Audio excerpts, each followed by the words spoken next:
New developments as a teenager is accused of stabbing his UPS co-worker on the side of the highway in Watertown. 19-year-old Elijah Bertrand appearing in court charged with murder.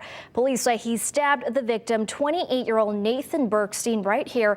Burke's body found in his delivery truck 2 nights ago. Fox 61's Taylor DiCello is in Waterbury, where the suspect was arraigned. She has new details on what investigators say happened.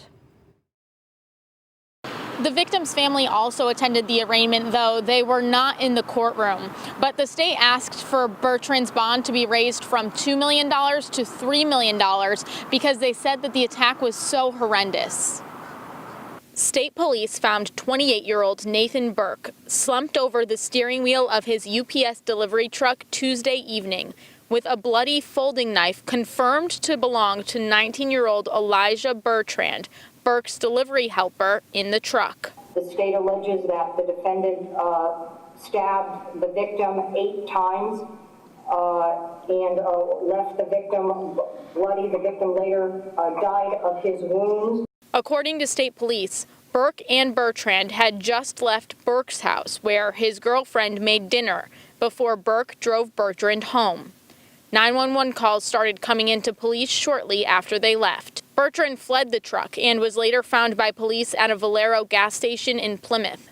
The flight risk is partly why the state requested his bond be raised. We would argue that from a public safety standpoint as well, the defendant needs to have a very high bond, which we would argue is the minimum amount necessary is $3 million.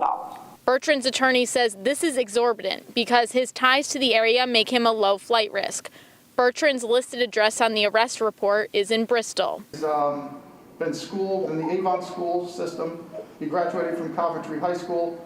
He's been a lifelong resident. I don't believe that he is any danger of flight. Bertrand's family left the court and declined to comment. His attorney said they will likely not be able to make their son's bond. A large support group for Burke left the courthouse shortly after. The hearing didn't reveal any possible motive for the attack, but Judge Klatt did leave his bond at $2 million, and Bertrand is due back in court on January 6th. In Waterbury, Taylor DiCello, Fox 61 News.